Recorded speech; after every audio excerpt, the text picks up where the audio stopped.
మావోయిస్టులకు భారీ ఎదురుదెబ్బ తగిలింది. ములుగు జిల్లా కర్రెగుట్టలో భారీ ఎన్కౌంటర్ జరిగింది. ఈ ఎదురు కాల్పుల్లో 38 మంది మావోయిస్టులు మృతి చెందారు.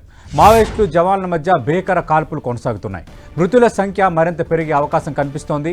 కర్రెగుట్టలో హిద్మా, దేవా సహా 1000 మంది మావోయిస్టులు ఉండగా గుట్టను చుట్టుముట్టిన 20,000 మంది భద్రతా బలగాలు హెలికాప్టర్లు, డ్రోన్లతో విరుచుకుపడుతున్నారు. శాటిలైట్ మ్యాప్తో మావోయిస్టుల స్థావరాలు గుర్తించి కాల్పులు జరుపుతున్నారు. వైమానిక దాడులతో కర్రెగుట్ట పరిసరాల్లో టెన్షన్ వాతావరణం నెలకొంది. మరిన్ని వివరాలు మా ప్రతినిధి సైదులు అందిస్తారు. సైదులు, 38 మంది మరణించినట్టుగా మన బ్రేకింగ్ వస్తోంది. పూర్తిగా అది కన్ఫర్మ్ అయినట్టయినా దాదాపు 20,000 మంది పోలీసులు చుట్టుముట్టారంటున్నారు కదా, అక్కడ పరిస్థితి ఎలా ఉంది? హిడ్మా ఉన్నట్టుగా వార్తలు వస్తున్నాయి, ఆ వార్తల్లో వాస్తవం ఎంత?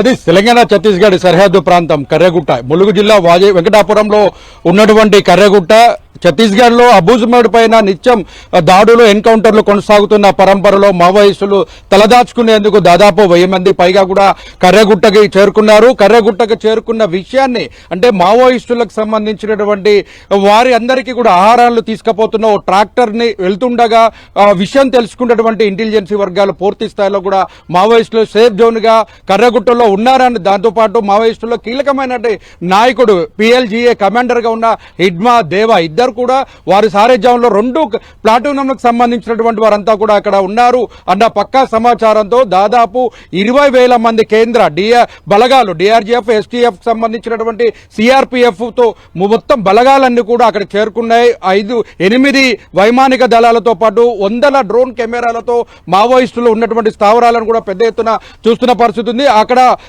శాటిలైట్ మ్యాప్ ద్వారా వారు ఉన్నటువంటి ప్రాంతాలు, వాళ్ళకు వచ్చినటువంటి విషయాలు మొత్తం కూడా ఎటు కదులుతున్నారు, ఎటువైపు వెళ్లేందుకు సోర్స్ ఉందన్న దాని మీద కూడా పూర్తిగా ఐడెంటిఫై చేసిన పరిస్థితి ఉంది. మొదటగా ఈ రోజు జరిగినటువంటి కొన్ని గంటలకి ఇంకా జరిగినటువంటి ఎన్కౌంటర్ లో 38 మంది మావోయిస్టులు మట్టుబెట్టిన పరిస్థితి ఉంది. ఇంకా మృతుల సంఖ్య పెరిగే అవకాశం కూడా తెలుస్తుంది. దాదాపుగా 100 అంటే 1000 మంది పైగా మావోయిస్టులు ఉన్నటువంటి ఆ ప్రాంతంలో ఇప్పటి వరకు చూసుకున్నట్లయితే 38 మందితో పాటు ఇంకా పెరుగుతారని కూడా అంచనా ఉంది.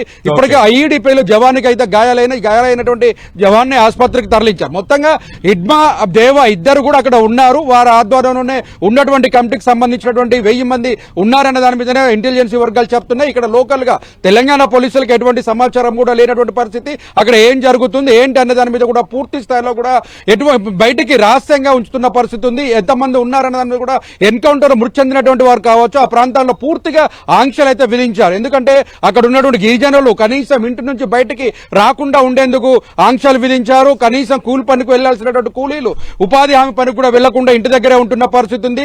రోజులు తరబడి దాదాపు 5 రోజులుగా వైమానికంగా హెలికాప్టర్ల ద్వారా ఆహారం అందిస్తున్న పరిస్థితి ఉంది, నీళ్లు అందిస్తున్నారు. జవానులకు అత్యాధునిక ఆయుధాలతో పాటు శాటిలైట్ మ్యాపింగ్ ద్వారా వారందరూ కూడా బ్రీఫ్ చేస్తున్న పరిస్థితి కనిపిస్తుంది. ఇప్పుడు మృతుల సంఖ్య మొత్తం 38 నుంచి ఎక్కువ పెరుగుతుందని కూడా అంచనా వేస్తున్న పరిస్థితి. సతీష్, రైట్ సైదులు, మరిన్ని వివరాలు మీ దగ్గర నుంచి మళ్ళీ తీసుకునే ప్రయత్నం చేస్తాను.